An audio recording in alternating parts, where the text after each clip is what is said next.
Clasificación B, bajo supervisión de un adulto.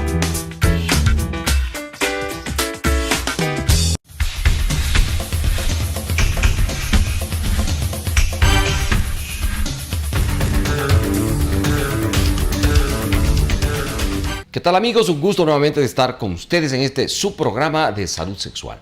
El día de hoy, pues vamos a poner a su disposición el consultorio virtual. Para el efecto, ustedes pueden llamarnos a los siguientes teléfonos, al 0998-328-007 o al 2461-287. También pueden escribirnos a la dirección electrónica drbarzallo@gmail.com y contactarse con nosotros a través del Twitter, @drbarzallo. Pues bien, ahí a su disposición entonces el consultorio virtual en el día de hoy. Temas de sexualidad, temas realmente interesantes e importantes para ustedes. Recuerden también que pueden seguirnos en tiempo real a través de Telesucesos Quito en el Facebook y de Telesalud. Así es que bienvenidas, bienvenidos y vamos entonces con la primera pregunta del programa. Dice, ¿se puede fracturar el pene? Pues bien, esta es una inquietud muy frecuente de un sinnúmero de personas, de pacientes, de jóvenes, adolescentes, etcétera, que están preocupados porque si es que hay alguna manera de fracturarse el pene. Pues bien, debemos aclarar que si bien el pene no tiene estructuras óseas, pero tiene cuerpos cavernosos y túnicas que cuando están en erección están en tensión y maniobras inadecuadas, incluso con procesos de masturbación, pueden alterar los cuerpos cavernosos y pueden existir fracturas y lesiones a nivel de las túnicas y de los cuerpos cavernosos propiamente dicho.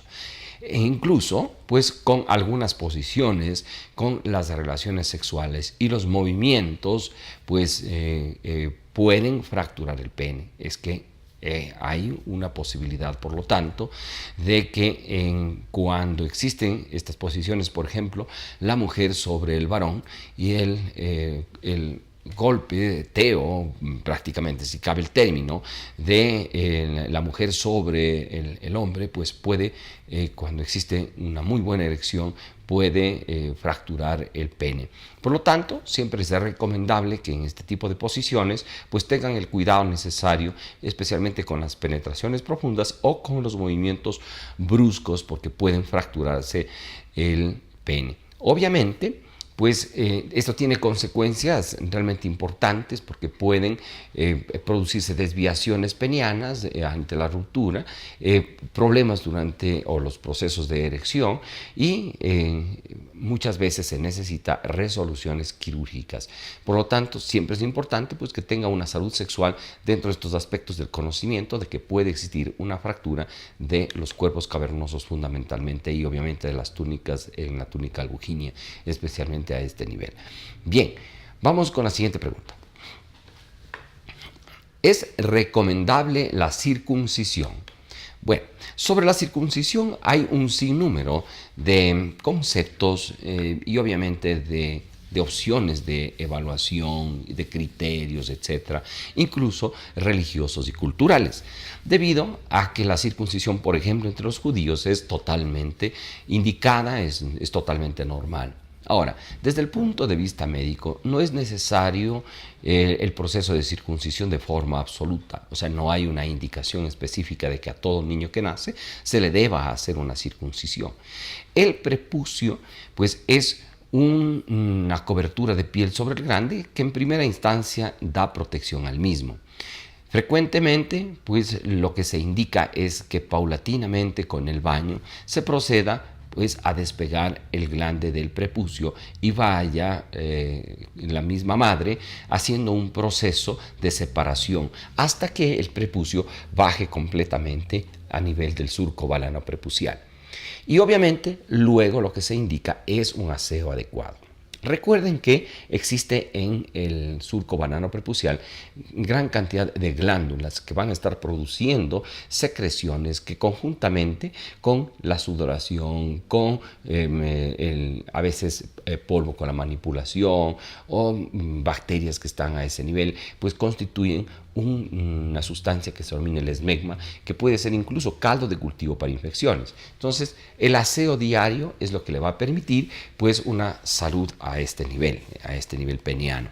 Sin embargo, por lo tanto, pues es necesario evaluar también cuando existen algunas alteraciones del prepucio. Por ejemplo, está indicada la circuncisión cuando existe un prepucio muy grande que va a dar complicaciones y obviamente es lo que se denomina el prepucio redundante. Concomitantemente con este prepucio redundante se hace indicativa la circuncisión. También cuando existen estrechez del prepucio que impiden incluso muchas veces la micción o que por lo menos la dificultan. Es decir, lo que se denomina las fimosis. Las fimosis es una indicación también de circuncisión. O cuando existe también pues una retracción parcial del prepucio, es decir, que solamente baja hacia la mitad del glande, cuando existen pues estrecheces en la apertura del prepucio. Esto también es una indicación de cirugía, es decir, de circuncisión. O cuando existe un frenillo muy corto que con la actividad sexual, etcétera, puede producirse desgarros, sangrados de este frenillo, que es otra indicación de circuncisión. Por lo tanto, pues la circuncisión es una indicación quirúrgica previa a una evaluación de las patologías desde el punto de vista médico. Y desde el punto de vista cultural y desde el punto de vista pues religioso, pues depende mucho ya de cada criterio dentro de los aspectos personales. De hecho, no tiene ninguna connotación importante la circuncisión. Puede mejorar los procesos fundamentalmente de aseo genital y no hay ningún problema si es que no se la hacen, siempre y cuando pues, se tengan los cuidados pertinentes. La gran mayoría de la población a nivel mundial pues no es una población circuncidada y no existe ningún inconveniente, ningún problema cuando se mantiene estos hábitos de higiene. Bien, vamos con la siguiente pregunta. ¿Por qué se produce la menopausia? Bueno, en primer lugar, lo que deberíamos nosotros entender básicamente como tal es de que la menopausia, en definitiva, no es más que el cese de la menstruación. ¿Ok? Bien, ahora, cuando la menstruación desaparece, cuando deja de presentarse, responde obviamente a un perfil hormonal que ha cambiado. Recuerden ustedes que cuando hablamos de menopausia estamos hablando que está dentro de lo que se denomina un síndrome, que es el denominado síndrome climatérico. Es decir, en el cual 2 o 3 años antes y 2 o 3 años después de que se produzca este cese de la menstruación, se han producido una gran cantidad de variaciones hormonales que hacen realmente que la mujer tenga algunas circunstancias especiales en esta etapa. En esta etapa que no es más que una etapa de transición de la vida reproductiva a la vida no reproductiva. A la inversa de lo que sucedía en la adolescencia.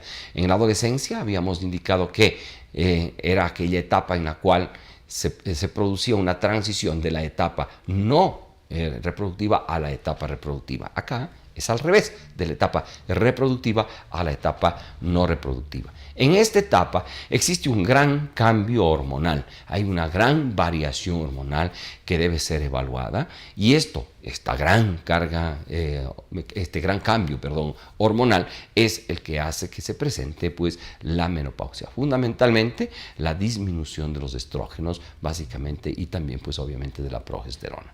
Esta es la connotación de la menopausia como ustedes la conocen, con todos sus signos, sus síntomas, sus problemas y a veces también pues sus etapas en las cuales las mujeres no tienen ninguna connotación mayor. Bien, vamos con la siguiente pregunta. ¿Cómo saber si tengo fibroadenomas mamarios?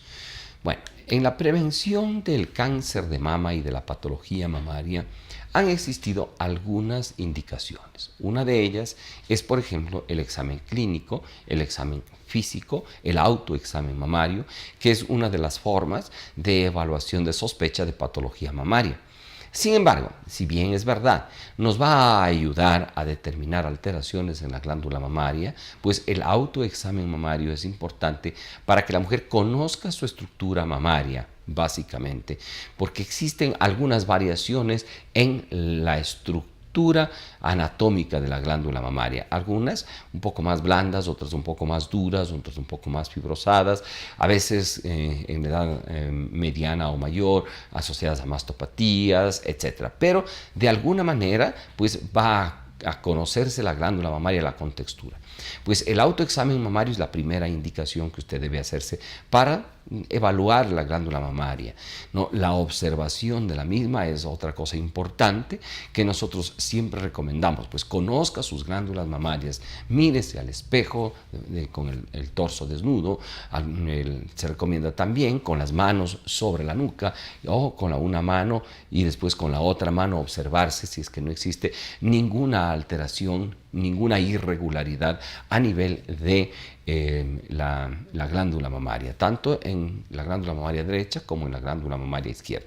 Recuerde que las dos glándulas mamarias no son totalmente simétricas, es decir, no son totalmente iguales. Va a existir una pequeña variación en el tamaño, a veces en su forma, etcétera, pero que esto es totalmente normal.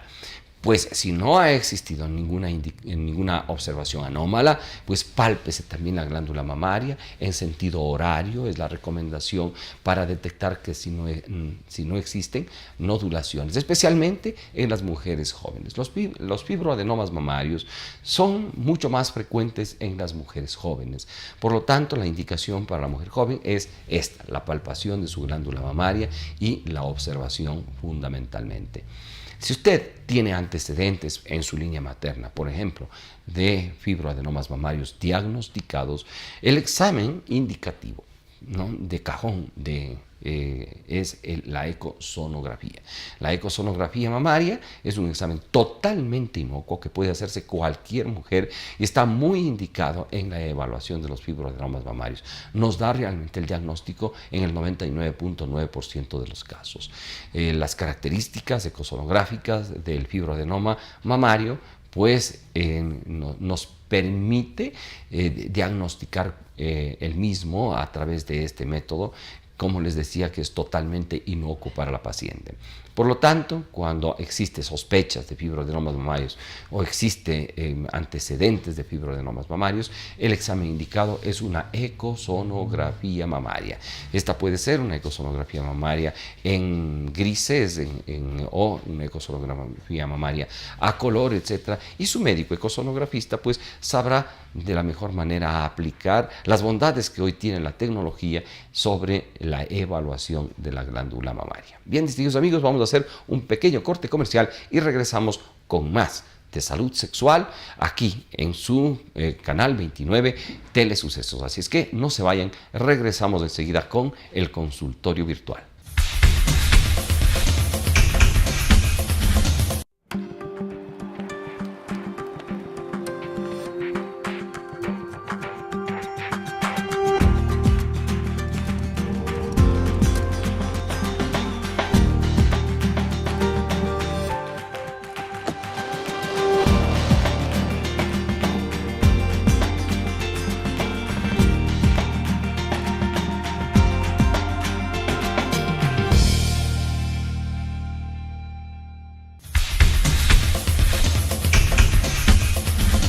Bien, distinguidos amigos, estamos ya de regreso, no sin antes recordarles que ustedes pueden sintonizarnos no solamente a través de canal 29 Telesucesos en alta definición 29.1, también pueden ustedes en cable a través de canal 73. Recuerden que este programa se transmite los días lunes y viernes a las 10 de la mañana y los sábados se transmite a las 12:30 del día. Así es que invitados también para que nos sigan a través del Facebook en tiempo real en Telesucesos Quito y Telesalud. Así es que bienvenidos, bienvenidas hoy con el segmento del consultorio virtual en salud sexual. A su disposición también el Twitter, @Dr. Barzallo. Tanto en las redes sociales, en unas como en otras, pues estamos dando algunos tips específicos sobre la salud sexual, sobre sus preguntas. Si es que usted necesita alguna respuesta muy puntual, escríbanos al teléfono 0998-328-007. Todos los mensajes que lleguen a través del WhatsApp, el compromiso de 24 a 48 horas, máximo 72, pues tendrán ustedes su respuesta en su celular. Los que nos envíen por SMS, pues los aglutinaremos, los filtraremos, etcétera, y los presentaremos a ustedes en este programa del consultorio virtual de salud sexual. Así es que vamos entonces con la siguiente pregunta. Bien, ¿por qué se da la uretritis de la luna de miel? Bien, pues esta es una patología muy frecuente, la uretritis de la luna de miel. Primero, la uretritis es una inflamación o infección de la uretra. Pueden ser o inicia a veces con una inflamación, a veces se mantiene como tal, y otras veces pues la inflamación conlleva una infección de la uretra femenina. La uretra femenina es muy corta, está muy cercano el meato urinario del introito vaginal, y obviamente con las relaciones sexuales frecuentes y a veces muy intensas, por decirlo menos, durante la luna de miel, pues se produce una irritación a nivel del meato urinario. Al producirse irritación, se inflama el meato urinario y esta es una puerta de entrada para las bacterias que normalmente pueden existir a nivel de la vulva. Y obviamente también con las relaciones sexuales siempre existe el factor de riesgo de procesos inflamatorios y de procesos de contaminación de las vías urinarias. Por lo tanto, es muy frecuente que después de la luna de miel, pues la mujer regrese con estos inconvenientes.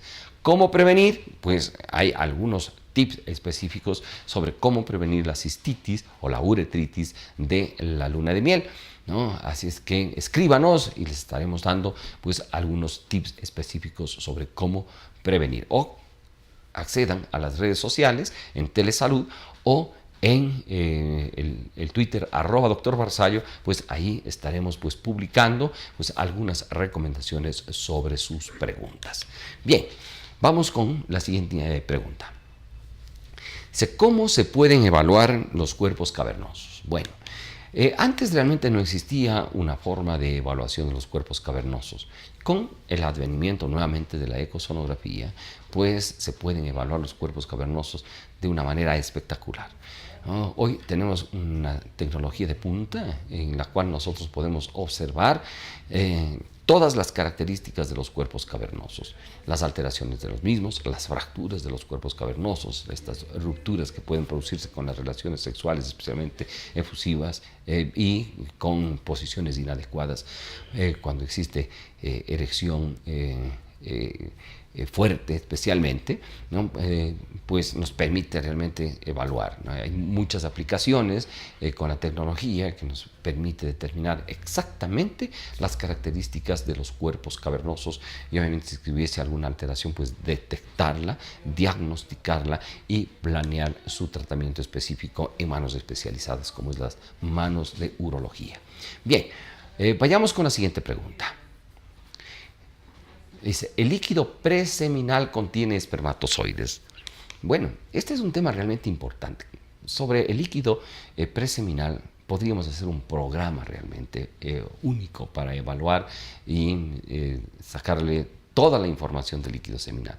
Sin embargo, ante su pregunta y de forma previa, pues les decimos que sí, es posible de que contenga espermatozoides. El líquido preseminal no es más que un líquido viscoso que sirve para lubricación inicial durante el acto sexual y que se produce por la excitación masculina inicial. Entonces, cuando hay estímulos sexuales, la primera respuesta sexual, sin duda alguna, es la erección y concomitantemente con la erección e incluso muchas veces antes de la misma, se produce esta eyaculación si cabe el término insensible, no relacionada con el orgasmo, pero la presencia de este líquido seminal. Este líquido contiene, por lo tanto, sustancias que sirven para la lubricación provenientes de las glándulas del aparato sexual masculino y obviamente también existe una pequeña cantidad de espermatozoides. Ahora, la inquietud que suelen tener es si es que la cantidad de espermatozoides que se encuentra en el líquido preseminal es la suficiente para un embarazo. Normalmente se estima que no, que existe poca cantidad obviamente es que hablamos en millones, pero menos de 20 millones de espermatozoides en el líquido seminal, se estima que no son la cantidad suficiente como para producir embarazos, existiendo una penetración. Y más aún todavía si es que quedaría en la parte externa este líquido preseminal. Pero a través del tiempo y con la experiencia nosotros hemos podido observar, ¿no?, de fuentes ciertas de que ha existido actividad sexual no eyaculatoria asociada a embarazo, ¿no? Y obviamente pues esto tiene mucha relación con la secreción preseminal, que a veces puede contener una importante cantidad de espermatozoides que pueden migrar hacia las trompas de falopio y producir embarazos, si es que se coincide obviamente con el proceso que nosotros conocemos como ovulación. Por lo tanto, es la recomendación cuando están haciendo prevención, pues especialmente con el uso del preservativo, pues utilizar el preservativo durante todo el acto sexual y que no exista contacto con líquido preseminal, ¿no?, de forma previa. Hay muchas formas inadecuadas de planificación familiar, como es el uso inadecuado, valga la redundancia, del preservativo. Muchas veces utilizan el preservativo para concluir la relación sexual, es decir, para la etapa del orgasmo y eyaculación. Sin embargo, pues en etapas durante incluso la relación sexual pueden existir preorgasmos, así llamados, en definitiva, es decir, orgasmos pequeños en donde producen contracciones de la región pélvica, de la musculatura pélvica, y pequeñas emisiones de espermatozoides, que obviamente van a aumentar el factor de riesgo de cuando están solo asociados al líquido preseminal. El líquido preseminal más estas cantidades durante la relación sexual, pues pueden ser suficientes para un embarazo. Es decir, que no necesariamente se necesita un orgasmo pleno del varón, ¿no?, sino que durante esta etapa, que no está descrita en ningún libro, realmente ustedes no van a encontrar la descripción de estas contracciones preeyaculatorias, sino que en los próximos no sé si meses o un año tal vez, probablemente estemos lanzando nuestro libro de educación sexual, pues allí estaremos describiendo ya con datos ciertos, específicos, con evaluaciones clínicas y de laboratorio, en donde se está demostrando realmente que existen cantidades importantes de espermatozoides en los líquidos preseminales y en tomas de pacientes que han acudido pues a evaluación post-coito sin eyaculación evidente, ¿no? Entonces, esto realmente es importante saber que hay esta posibilidad dentro del proceso de la sexualidad. Bien, vayamos con la siguiente pregunta. ¿Hay alguna diferencia entre el orgasmo y la eyaculación? Por supuesto que sí. Sin duda alguna existe una gran diferencia entre lo que es el orgasmo y la eyaculación. Muchas veces se confunde el orgasmo y la eyaculación como un solo acto. Sin embargo, son dos actos muy seguidos. El orgasmo desencadena pues la contracción de toda la musculatura pélvica y de las glándulas seminales, etcétera, de la próstata, que protruye los líquidos seminales y los espermatozoides y que permite la emisión hacia afuera, que constituye la eyaculación.